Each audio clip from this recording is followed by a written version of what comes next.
Hello, everyone. Welcome back to I See Melanie. Today we'll be talking about White Lotus Season 3, Episode 7 called Killer Instinct. So, we have reached the penultimate episode of the season, and it was a really great episode.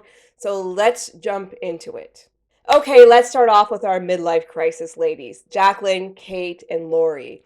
They're at dinner and they're kind of hashing things out, not really because they're being a little passive aggressive and kind of just outright aggressive as well. Jaclyn said three lines in this scene that really stuck out to me because they were really shallow and surface level. So I'll mention those lines right now. So when Fabian, I've heard two different pronunciations, when he comes up and he asks Jaclyn for any advice on stage fright, she just says, just go for it, you'll be all right. And that is not advice. Like, that might be the outcome, but that's not very helpful. And, she has a smile on her face. And of course, she's, the good girl. She has an image to hold up, but she might as well have not said anything. And there were two other lines that she told to Laurie. So they're, again, going back and forth about the whole Valentin situation and how Jaclyn always does these types of things. And it's like they're still in high school. So Jaclyn says to Laurie, if you're unhappy with your life, change it.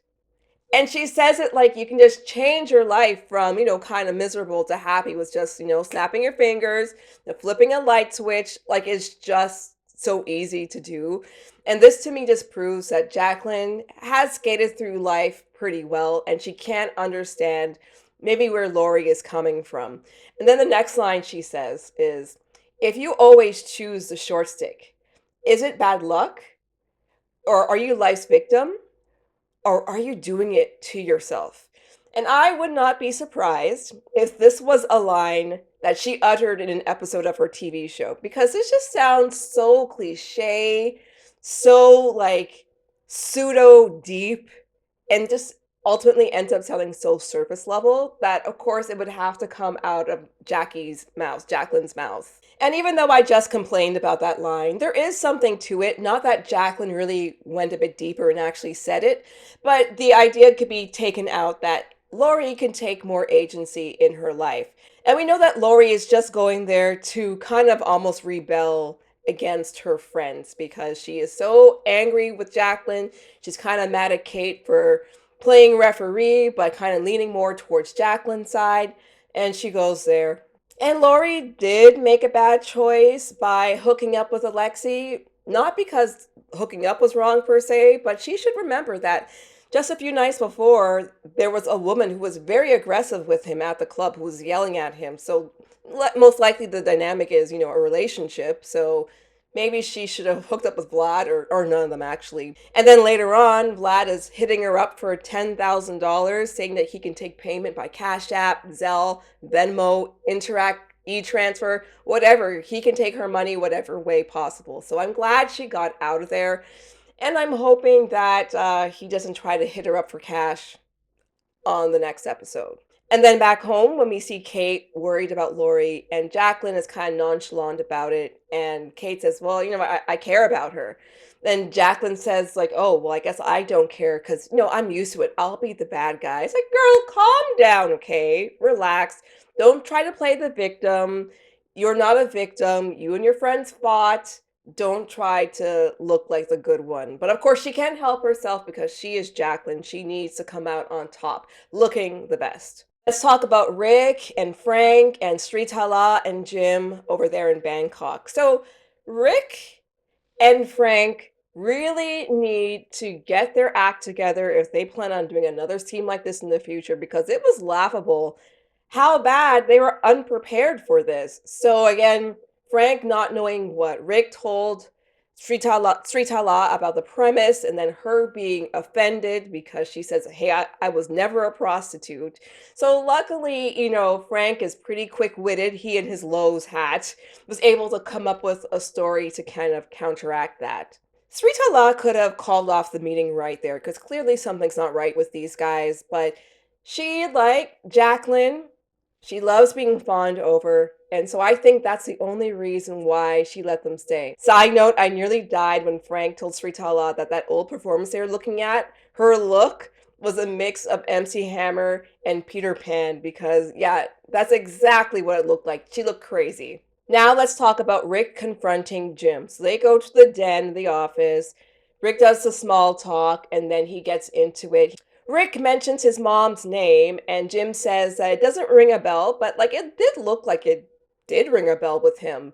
And I don't think he ever explicitly mentioned or said, "No, I did not kill your father." He just says that he doesn't recall these types of things. And of course, Rick goes in about how he ruined his life and all that kind of stuff.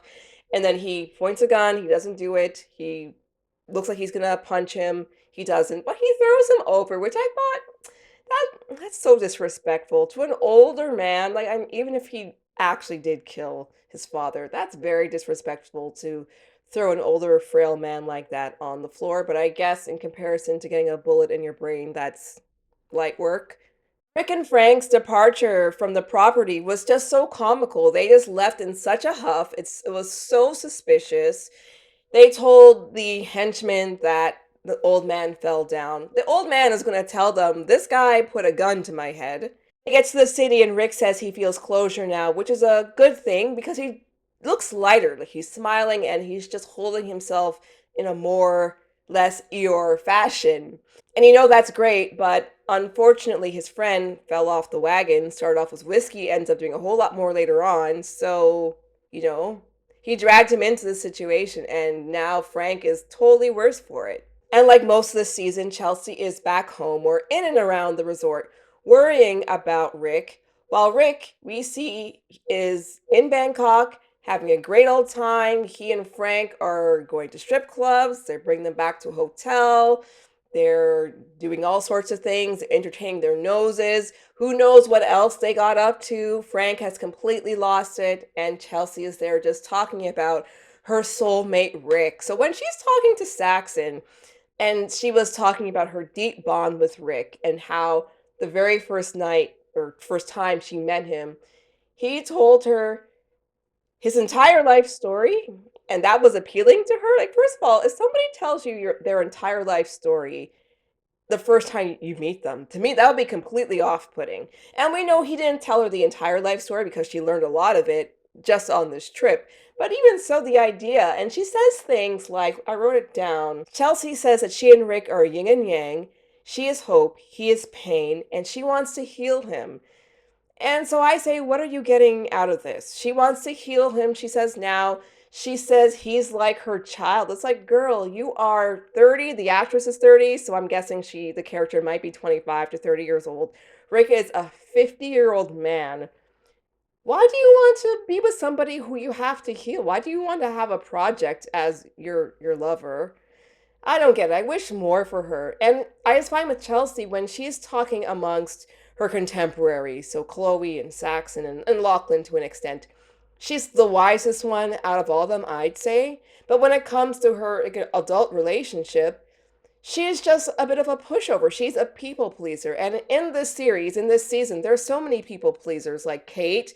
She just kind of wants to mediate between Jaclyn and Laurie and never really give her own opinion. And then we got Lochlan, who is the chief people pleaser. Chelsea just needs to do better for herself because too much of her personality, too much of her energy goes towards Rick, in my opinion. With the whole Chloe, GaryGreg, Saxon, cuckolding proposal, I don't know. First off, I don't know if that backstory is accurate. I would not be surprised if either Chloe just made it up for Saxon or if GaryGreg made it up for Chloe to tell to Saxon. Because again, I just think Gary is having fun. GaryGreg is having fun. I can't right now think about what his motive would be in terms of Saxon other than making him feel uncomfortable and intimidated. But yeah, I'm kind of sick of Chloe actually. Belinda, Zion, and GaryGreg. I just feel so bad for Belinda because she just thought she was going on a little exchange trip. She was going to learn a few things about massage. She was going to have a nice time in a different environment. And then she finds herself in a situation where she's in potential legal or physical danger. So this lady just cannot catch a break. She and GaryGreg have a conversation, and $100,000 is offered for her silence. And she says to him, I need to think about it, which is good. And he seemed amenable to this. So Then she goes and she talks to Zion. So $100,000 is not a lot of money when it comes to, first of all, what he can afford, because he has that big yacht and that big house. He can afford way more than 100K. Also, it's not a lot of money to start off a business, and it's not a lot of money to keep quiet a potential murder suspect. So I wrote this in my notes, but I forgot to mention it while I was on camera. If I were Belinda, I'd say yes to the money, but before receiving it, I'd get in touch with Interpol or whatever body I need to say, hey, this guy GaryGreg, he is hiding out here in Thailand. I would leave Thailand, hide out somewhere else in the US, not Hawaii, and then once I figured out, hey, they caught GaryGreg, I would go back to Hawaii. So when she talks to her son, like her son, he seems like a very nice young man. He's maybe, I don't know, 20 to 25 years old. And he's saying, take the money. Like, no, 100K? No, I'm not taking it. I don't know if $1 million would suffice because she would still be in cahoots with a criminal. But yeah, like, what kind of son did she raise that he just wants to take this money and he thinks that he'll be okay? No, no. Gaitok and Mook have their little date. They have lots of conversations. They are watching the Muay Thai fight. And she's talking to him about, being more ambitious and that now that he has a gun, that's added responsibility. And he's got the killer instinct in him. He just needs to, let it out if needs be. So him watching this Muay Thai match, which is very violent, kind of makes him think about being, a killer. And does he have the instincts that those men do on the ring? And side note, I have a friend who does Muay Thai, and he said that he had to get a blood test before he was able to fight somebody in a match because yeah, it's pretty violent and blood could be spilling all over the place. So when he's looking, he sees Valentin and his friends, and he notices the resemblance between those guys and the guys who robbed him, particularly because Vladimir just had a mask, like a COVID mask covering his mouth. He has a very distinct face. He has, he's bald. He has a very distinct brow ridge and eyes, and he's very tall. So I'm kind of surprised he was that dumb, or I guess he was just really brazen when they robbed the place and did the getaway. So Gaitok feels betrayed by Valentin because he didn't think his friend would put him up to this. And then these guys punched him in the face and had him on the ground and got in so much trouble at work. So, now he's got that fire in him. He's had so many people try to mess with him. He's had Tim stealing his gun and these guys beating him up. So, yeah, the killer instinct is within him. Okay, let's end off with the rat lifts and let's start with Saxon. So, Saxon's talking to Chelsea at the party, and Chelsea is a bit mean to him sometimes. Like, some things that she does say to him are correct, but her delivery could be worked on. So, when she said that, oh, those old guys you're making fun of, that's going to be you in 50 years. It's like, do you need to say that? I don't think it was necessary. But later on, when Saxon pulls his dad aside and asks, what is going on with the business? I hope everything's okay because if things aren't good at work, I'm not good because I'm so linked to the work. I'm linked to you. I have nothing else. Nothing else. I have no hobbies, no interests. I just have work. I need you to assure me that things are okay. And when I heard him say that, I felt really sad for him because he's a young guy. He's a young guy. He's rich and he's good looking. So he has a lot of advantages. And to think that, at his age, he has nothing else to offer is so sad. And to me, what it says is, quite frankly, Timothy and Victoria didn't do a good job raising him. Because if he thinks that this is his destiny and that's it, and without those things he's nothing, then what did they do encouraging him when he was growing up or encouraging his curiosity? They clearly didn't do that because I guess they had his career, his life planned out for him. And why, take up piano or rugby or whatever, I don't know, whatever else. When you've got everything set up for you because you're rich, you can work for daddy for the rest of your life and things will be good. So, yeah, and of course Tim doesn't have the guts to tell him the truth, which is Timothy is so he's a pathetic man, quite frankly. Piper and Lochlan at the meditation center. So I was a little not taken aback, but I thought it was interesting that Lochlan told Piper that, doing this could help him not tap into his dark side. And from the way Piper reacted, or the way she didn't react, maybe, it seems as though they've had conversations like this in the past, or she knows about, his dark side that he's exhibited since he was a kid or whatever. And so then when he mentions, hey, maybe I'll stay here too. And Piper's like, oh, you want to stay? And he said, "Oh, I thought you'd be happy to hear that." So Lochlan, nice young man. He does some questionable things, obviously, but he's a young guy.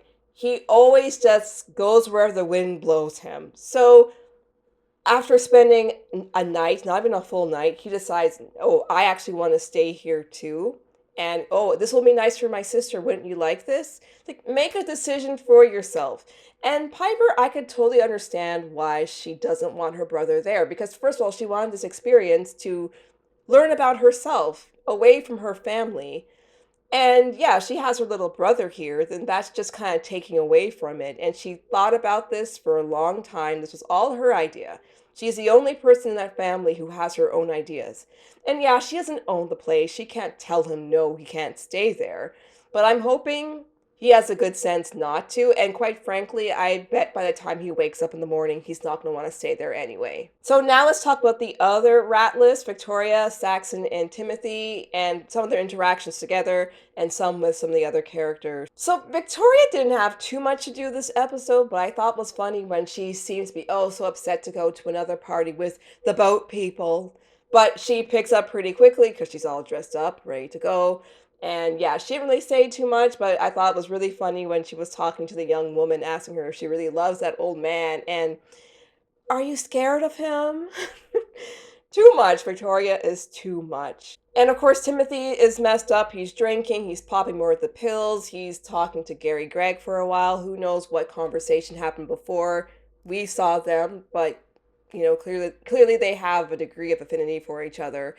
And so, yeah, so anyway, I talked about Saxon and Timothy's conversation, but later on, okay, I felt sorry for Saxon at the party, but when he goes back to Chelsea's hotel or Chelsea's villa and they do the meditation practicing. So first he looks as though he's like, oh, I'm trying to get into the zone.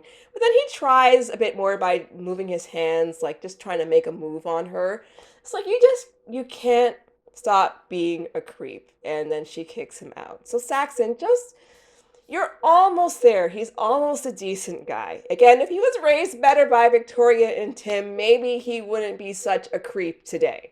We see Tim is having more visions of MSing himself and his wife, but now he's added Saxon to that roster. And so just the idea that from that conversation that he and Saxon had that, oh, well, my son feels like he's going to be nothing without the company and the company is going down, so maybe I should kill him too. That is absolutely deplorable, and that is putting it very mildly, to think that he might snuff off his son because he messed up something in the business. That makes him a failure as a father and a failure as a human being. So we know that Timothy doesn't have the gun anymore because Gaitok found it last episode. But there's more than one way to kill somebody, and that's where we end off. So this was a very intense episode, and it has me really worried for a lot of these characters going forward. I think my ideas that I had from last week are kind of all thrown out the window because things are really intense right now. And yeah, I'm really, really digging this season. I think this is my favorite of all the 3 White Lotus seasons thus far. Thank you for watching I See Melanie. I'll be putting up a video where I talk about the trailer, the preview for next week's finale episode. And in there, I'll give you my speculation as to who I think will no longer be with us. So once again, thank you so much for watching my channel. Make sure you like, share, and subscribe. Did I say that already? I don't know. But I'll see you later to talk about White Lotus or something else. Okay? Bye, everyone.